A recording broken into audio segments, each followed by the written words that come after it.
Naka-record ang isang kamera, habang ang isang lalaking nawawalan ng mata ay sumuka sa buong podium kung saan siya nakakadena. Sa tapat ng podium, natanggal ang dila ng isang lalaki. Isang blonde na babae ang nag-anunsyo na ang susunod na round ay para sa 10 milyong dolyar at hindi pinansin ang sugatan na lalaki nang magmakaawa siya na itigil ang laro. Inilabas ng dalawang gwardya ang mga kamag-anak ng mga lalaki habang pinapaalalahanan sila ng babae para sa patakaran. Kung pinindot ng isang lalaki ang pulang button, lahat ay mawawalan ng isa pang mata. Kung pinindot niya ang asul, ililigtas niya ang kanyang sarili at ang isang mahal sa buhay, sa halip ay papatayin ang miyembro ng pamilya ng kanyang kaibigan. Gayunpaman, kung pareho silang pumili ng asul, pareho silang mawawalan ng mga kamag-anak. Dahil ang parehong mga manlalaro ay nagtatapos sa pagpindot sa asul na pindutan, ang mga alapores ay nagpatuloy upang mabilis na patayin ang parehong miyembro ng pamilya. Samantala, nanalo si Jude sa isang holiday sa isang magandang isla at dinala ang kanyang pinakamahalagang tao. Habang sakay ng bus, napansin ni Kate na may ka-text ang kanyang asawang si Andy at nag-aalalang baka niloloko na naman siya nito, ngunit ipinaliwanag ni Andy na naghahanap lang siya ng mga restaurant sa lugar. Pagdating nila sa villa, nakakita si Jude ng note na nag-iimbita sa nanalo at isang kaibigan na dumalo sa isang espesyal na pagpupulong bukas ng alas 12 na nilagdaan ng Devereaux Games. Ang kanyang kasintahang si Heather ay patuloy na nagtatanong tungkol sa pera na dapat niyang matanggap mula sa isang proyekto at ipinaliwanag ni Jude na babayaran siya sa loob ng ilang buwan. Maghahalikan na sana sila pero naputol ang sandali nang marinig nilang nagtatalo sina Kate at Andy sa kabilang kwarto. Nang hapong iyon, itinapon ni Kate ang kanyang gamot, na nagsasabing kailangan niyang maramdaman ang ibang bagay para sa pagbabago. Hindi na niya mapagkakatiwalaan ang anumang sasabihin ni Andy, ngunit nanunumpa si Andy na hindi na siya muling magsisinungaling sa kanya at niyakap siya. Kinaumagahan, nagpasalamat si Andy kay Jude sa pag-imbita sa kanyang ama na si Samuel dahil kailangan niya ng pahinga pagkatapos mamatay ang kanyang ina. Nagulat din si Andy na inimbitahan ni Jude ang kanyang kapatid na si Henry dahil hindi nila ito masyadong gusto. Ipinaliwanag ni Jude na may utang siya kay Henry at hiniling kay Andy na itago ang sikreto kay Heather, na hindi alam na si Jude ay dating may problema sa pagsusugal. Pagkatapos, tiniyak ni Jude kay Andy na hindi siya hihiwalayan ni Kate, kailangan lang niya ng ilang oras. Samantala, pinag-uusapan nina Heather at Kate ang kanilang relasyon. Ibinahagi ni Heather na tinawag siya ni Henry na isang gold digger sa eroplano ngunit nanumpa siyang hindi, sa katunayan, sigurado siyang si Jude iyon. Sa tanghali, inanyayahan ni Jude si Andy na sumama sa kanya sa lihim na pagpupulong. Nakahanap sila ng magandang gusali kung saan nakapila ang ilang empleyado at hindi nagre-react sa anumang kilos na ginagawa ni Jude. Biglang nagpakita ang officiator at binati si Jude para sa kanyang pag-unlad sa app na kanyang nilalaro, na siyang nagpahatid sa kanya sa paglalakbay na ito. Dahil sa kanyang kahanga-hangang pagganap, inimbitahan siyang maglaro ng eksklusibong laro ng personal na mapapanood ng mga nangungunang parokyana. Kailangan niya ng pangalawang tao upang laruin ito, at ang premyo ay 20 milyong dolyar. Sa palagay ni Andy, napakaganda nito para maging totoo at nagtanong tungkol sa catch, kaya inihayag ng officiator na ang mga manlalaro ay mapupunta sa mesa upang pilitin silang laruin ang laro hanggang sa pinakadulo at pigilan sila sa pagtigil. Gustong umalis ng isang naguguluhang si Andy, ngunit pinigilan siya ni Jude at inanunsyo na maglalaro sila. Ipinaliwanag ng officiator na ang unang round ay medyo walang panganib at kung pagkatapos nito ay ayaw na nilang magpatuloy, maaari silang umalis. Magaganap ang laro sa umaga at kukunin ng crew ang mga lalaki. Kinaumagahan, bumalik sina Jude at Andy sa parehong misteryosong lugar at dinala sila ng officiator sa isang hardin sa likod, kung saan ni-record ng isang estatwa ang lahat para sa isang madla. Ang mga lalaki ay nakaupo sa isang mesa na may isang divider sa gitna na hindi nagpapahintulot sa kanila na makita ang mga kamay ng isa't isa. Ang officiator ay lilito upang ipaliwanag ang laro, na tinatawag na kami o sila. Bibigyan sila ng dilema at dapat nilang pindutin ang asul na button o ang pulang button para piliin ang kanilang mga sagot ayon sa kanilang sariling interes. May ilang minuto bago ang bawat boto upang mapag-usapan ng mga manlalaro ang kanilang mga pagpipilian. Dahil ang unang round ay walang panganib, ang premyo ay 10,000 dolyar. Kung pareho silang pinindot ng pula, makukuha nila ang 10,000 upang hatiin sa pagitan nila. Kung pinindot nila ang ibang mga pindutan, Ang asul na manlalaro ay makakakuha ng 20,000 at ang pulang manlalaro ay magkakautang sa parehong halaga. Kung pareho silang magpula, pareho silang baon sa utang ng 10,000. Sina Jude at Andy ay sumang-ayon na pareho silang pumili ng pula na ang madaling sagot, gayunpaman, naalala ni Andy na si Jude ay may utang kay Henry ng 9,000 at nag-alala na baka ipagkanulo siya nito. Nainsulto si Jude na iisipin ni Andy na pagkatapos ng maraming taon ng pagkakaibigan at kinukutya siya para sa kanyang kapakanan, kaya nauwi sila sa pagtatalo ng ilang minuto.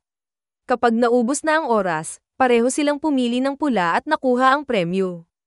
Pina-check sila ng officiator sa kanilang mga telepono at kinumpirma nilang nasa account na nila ang pera. Pagkatapos, pinaalalahanan sila ng officiator na dapat nilang piliin kung gusto nilang huminto ngayon o magpatuloy sa paglalaro, na nangangahulugan na nakatali sa mesa. Gustong umalis ni Andy ngunit gustong manatili ni Jude, lalo na nang mabalitaan niyang $100,000 na ang next round. Dahil hindi nagbabago ang isip ni Andy, ipinaliwanag ng officiator na kung hindi sila maglalaro ay hindi siya mababayaran, kaya binigyan niya sila ng ilang minuto upang talakayin ito ng pribado. Ang mga lalaki ay patuloy na nagtatalo at si Jude ay nagtatapos sa pagkumbinsi kay Andy na maglaro sa pamamagitan ng pagbanggit sa kanyang namatay na ina at pagturo na ang pera ay makakatulong sa kanyang ama. Bumalik ang mga lalaki sa mesa at kinuha ng mga empleyado ang kanilang mga telepono kasama ang kanilang mga relo habang sinasabi ng officiator na ito ay upang maiwasan ang anumang distractions. Pagkatapos, ipinasok ni Andy at Jude ang kanilang mga daliri sa isang kakaibang kagamitan at nahulog ang mga metal bars sa kanilang mga pulso upang itali sila sa mesa. Ang metal ay mas mahigpit kaysa sa inaasahan at nakita ito ni Andy na katakot-takot, ngunit sa palagay ni Jude, ito ay nakakaaliw. Susunod, inanunsyo ng officiator na ang round na ito ay para sa $100,000. Kung pareho nilang pipindutin ang pulang button, makukuha nila ang halagang iyon para ibahagi ng pantay-pantay ngunit mawawalan din sila ng daliri. Ang mga lalaki ay hindi makapaniwala sa kanilang narinig, ngunit ang officiator ay patuloy na nagsasalita. Kung pinindot nila ang iba't ibang mga pindutan, makukuha ng asul na manlalaro ang lahat ng pera at panatilihin ang kanilang mga daliri, habang ang pulang manlalaro ay magkakautang sa halagang iyon at mawawalan ng daliri. Kung pareho nilang pinindot ang asul, pareho silang baon sa utang at mawawala ang isang buong kamay. Habang sinasabi ng mga empleyado at ng officiator na para sa mga nanonood, magsisimula ang timer ng talakayan. Nagulat si Andy at gustong umalis, ngunit hindi niya maalis ang kanyang kamay at ipinaalala sa kanya ng officiator na sumang-ayon siya sa mga patakarang ito. Iniisip ni Jude na isa lang itong trick para sa TV ngunit sinabi ni Andy na nasa isang bakanteng isla sila sa gitna ng kawalan at walang nakakaalam kung nasaan sila, kaya maaaring mangyari ang anumang bagay. Iniisip niya kung ano ang mangyayari kung hindi niya pinindot ang anumang mga pindutan at sinabi ng officiator na wawakasan nila siya, ngunit hindi niya nilinaw kung ano ang ibig niyang sabihin. Nang subukan ni Jude na pakalmahin muli ang kanyang kaibigan, isa pang pagtatalo ang naganap at nagsimula silang mag-insulto muli sa isa't isa habang dinadala ang paksa ng utang at ang relasyon. Ipinaalala ng officiator na nauubos na ang oras kaya ipinangako ni Andy kay Jude na pipindutin din niya ang pula. Pagdating ng oras, si Andy lang ang pumindot ng red habang si Jude naman ang nagpindot ng blue. Sinimulan ni Andy na sumigaw sa kanyang kaibigan, na sa tingin niya ay magiging maayos ito. Habang ang pera ay ipinadala sa account ni Jude, sinabi ng officiator kay Andy na siya ay may utang na ngayon at ang mga gamit sa mesa ay pinutol ang isang daliri. Nang makitang totoo ang parusa, nabigla si Jude at sinabihan si Andy na itago ang daliri para matahi ito ng doktor mamaya. Isang galit na si Andy ang nagtapon ng daliri kay Jude habang iniinsulto siya at humingi ng tawad si Jude, sinabing ginawa niya lang ito dahil sa tingin niya ay peke ito. Hindi pinansin ng officiator ang kanilang pag-iyak at inanunsyo na ang susunod na round ay para sa $500,000. Ang mga patakaran ay pareho sa huling pagkakataon, ngunit ang utang ay mas mataas dahil ganoon din ang premyo. Ngayon, naguguluhan na rin si Jude ngunit hindi pa rin sila makaalis nang hindi natatapos ang laro. Nagsimula silang magtalo tungkol sa mga kulay at mas nagalit si Andy nang mapagtanto niyang pinag-iisipan ni Jude ang pagpindot ng asul dahil gusto niya ang pera para sa kanyang proyekto. Iniisip ni Andy na si Jude ay hindi kailanman gumawa ng anumang bagay na walang pag-iimbot, kaya ipinahayag ni Jude na alam niya na ang ina ni Andy ay may kanser 6 na buwan bago niya sinabi sa iba. Hindi niya sinabi kahit kanino dahil hiniling niya sa kanya na itago ang sikreto, at kinailangan siyang kumbinsihin ni Jude na sabihin sa buong pamilya. Sinabi niya muna ito kay Jude dahil kailangan niya nang magdadala sa kanya sa ospital para sa mga appointment at nais niyang protektahan ang kanyang pamilya mula sa mga mahihirap na oras, hindi pa nabanggit na gusto niya ng normal na buhay. Iniisip ni Jude na ito ay isang walang pag-iimbot na pagkilos, ngunit hindi sumang-ayon si Andy dahil ang kanyang kaibigan ay nagtago ng ganoong mahalagang impormasyon mula sa kanya at nalaman lamang niya ang tungkol sa kanser 3 linggo bago ang kanyang kamatayan. Inanunsyo ng opisyator na tapos na ang oras at ang mga lalaki ay dapat nang pumili. Sa kabila ng kanilang pagtatalo, pareho silang nagpula, kaya nawalan ng isa pang daliri si Andy at ganoon din si Jude. Itinago niya ito sa kanyang bulsa habang sumisigaw sa sakit. Kinuha ni Andy ang kanyang singsing sa kasal mula sa nahulog na daliri at isinuot ito sa kabilang kamay. Pagkatapos, sinabi ng opisyator sa kanila na ang pera ay nasa kanilang account ngunit tumanggi na sabihin kung ilang round ang natitira. Ang susunod na round ay para sa $1,000,000 at ang mga henchmen ay inilabas sina Henry at Samuel para dito.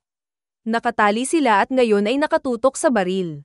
Kung ang parehong manlalaro ay pumindot ng pula, makakakuha sila ng pera upang ibahagi ngunit ang kanilang mga mahal sa buhay ay mawawala ang kanilang mga mata. Kung pipiliin ng mga manlalaro ang iba't ibang kulay, matatanggap ng asul na manlalaro ang lahat ng pera, at ang kanilang mahal sa buhay ay hindi masasaktan habang ang pulang manlalaro ay baon sa utang para sa parehong halaga at ang kanilang mahal sa buhay ay papatayin. Kung pareho nilang pinindot ang asul, pareho silang baon sa utang at parehong papatayin ang mga mahal sa buhay. Nagtataka sina Jude at Andy habang nagrereklamo sa opisyator, na mukhang hindi nababahala. Magsisimula ang oras ng talakayan at hindi alam ng mga lalaki kung ano ang gagawin, kaya itinuro ni Jude na ang pagiging bulag ay mas mabuti kaysa sa mamatay. Nagpa siya ang opisyator na hayaan ang mga mahal sa buhay na magsalita para magawa nila ang kanilang laro. Nagreklamo lamang si Samuel tungkol sa sitwasyon at sinabi kay Andy na mahal niya siya bago muling takpan ang bibig. Sinabi ni Henry na hindi siya maaaring mabulag ng napakabata at ikakasal na siya. Itinuro din niya na si Samuel ay nabuhay na ng mahabang buhay. Sa palagay ni Jude ay isang magandang punto iyon at pakiramdam ni Andy ay ipinagkanulo muli siya dahil gusto niya ng dobleng pula. Sa huli, ang parehong manlalaro ay pumindot ng asul dahil natatakot silang ipagkanulo sila ng isa pa. Agad na pinatay ng mga alapores sina Samuel at Henry sa pamamagitan ng pagbaril sa kanila sa ulo. Matapos kunin ang mga katawan, inilabas sina Kate at Heather para sa susunod na round. Kung pipiliin ng parehong manlalaro ang pula, makakakuha sila ng $5,000,000 na ibabahagi at mapuputol ang mga dila ng kababaihan. Ang iba pang mga patakaran ay pareho sa huling round, ibig sabihin, ang iba pang dalawang opsyon ay nagtatapos sa isa o dalawang tao ang patay. Humingi ng paumanhin si Andy kay Kate bago siya hayaan ng opisyator na makapagsalita sa nangyayari. Kaya sinabi ni Kate kay Andy na mahal niya siya at maaari nilang lampasan ang kanilang mga problema. Kapag si Heather na, isiniwalat niyang buntis siya, ngunit hindi pa rin ito nakuha ang kanyang kalayaan. Sumang-ayon ang mga lalaki na pipiliin nila ang pula, gayunpaman, pagdating ng oras, sa halip, si Jude ay bumoto sa asul. Ang pera ay ipinadala sa account ni Jude habang si Kate ay binaril sa harap nila. Ang isang umiiyak na si Andy ay hindi makapaniwala na ipinagkanulo siya ni Jude para sa isang babaeng nakilala lang niya ilang buwan na ang nakakaraan, at itinuro ni Jude na halos tapos na ang relasyon ni Andy kay Kate. Sinabi ng opisyator na wala ng mga bisita at kapag sinabi ni Andy na wala ng iba sa kanyang buhay, tumugon ng opisyator sa pamamagitan ng pagbanggit kay Jude, para lamang dumura si Andy sa lupa. Ang susunod na round ay para sa $10,000,000. Makukuha ng double red sa kanila ang lahat ng pera upang ibahagi at ang isang mata ay masusunog. Ang pagboto sa iba't ibang kulay, ang pipili sa asul ay makukuha ang lahat ng pera at walang pinsala, habang ang pula ay makakakuha ng utang at ang parehong mga mata ay masusunog. Pinapatay silang dalawa ng double blue. Dahil wala ng dahilan para mabuhay si Andy, sinabi niya na pipindutin niya ang asul. Nagulat si Jude ngunit pinatahimik siya ni Andy at itinuro na hindi niya iniisip na ang mga tao sa likod ng larong ito ay hahayaan pa rin silang umalis. Kapag natapos na ang oras, pareho silang pumindot ng pula, Ibig sabihin, minanipula ni Andy si Jude para maiwasan ang panibagong pagtataksil. Habang ang pera ay ipinadala sa kanilang mga account, pinigilan ng mga Alapores ang mga lalaki at sinunog ang kanilang mga mata gamit ang mga nasusunog na metal bar, na iniwan ang dalawa na sumisigaw sa sakit. Ang huling round ay para sa 20 milyong dolyar at si Heather ay ibinalik para dito. Kakailanganin ni Jude at Andy na maglaro bilang isang koponan laban kay Heather, na mayroon na ngayong pula at asol na mga baraha para makaboto rin siya. Pipindutin ni Andy ang button para sa men's team. Kung pipiliin ng magkabilang panig ang pula, makakakuha sila ng pera upang ibahagi at masunog ang isang mata. Kung pumili sila ng iba't ibang kulay, ang asol ang makakakuha ng pera, at ang pula ay papatayin. Kung pipiliin ng lahat ang asol, lahat sila ay papatayin. Malinaw na gusto ni Andy at Heather na pumili ng pula, ngunit pagkatapos mawala si Kate, isinasaalang-alang ni Andy ang pagpili ng asol upang mapatay si Heather bilang paghihiganti. Itinuro din niya na hindi niya mapagkakatiwalaan ang isang taong nakilala nila kamakailan at tinawag siyang gold digger. Sumumpa si Heather na mahal niya si Jude at pipiliin niya ang pula, kaya pumayag si Andy. Gayunpaman, kapag nangyari ang pagboto, pinili ni Heather ang asol at si Jude ay nawasak. Nagsimula siyang gumawa ng mga dahilan, ngunit napagtanto ni Jude na hindi talaga siya buntis at palagi niyang pinipili ang pera. Matapos madala si Heather, sina Andy at Jude ay binaril sa mesa. Maya-maya, ang laro mula sa simula ay nangyayari. Ipinahayag na si Heather ang officiator at lahat ng empleyado ay naglaro noon. Kung ang isang bagong grupo ay hindi maglalaro hanggang sa katapusan, kung gayon, ang mga naunang manlalaro ay hindi makakakuha ng perang kinita na nila. Mag-subscribe para sa higit pang mga video na tulad nito, at huwag kalimutan mag-like, comment, share at i-on ang notification bell para matulungan ang aming channel. Hanggang sa muli, salamat!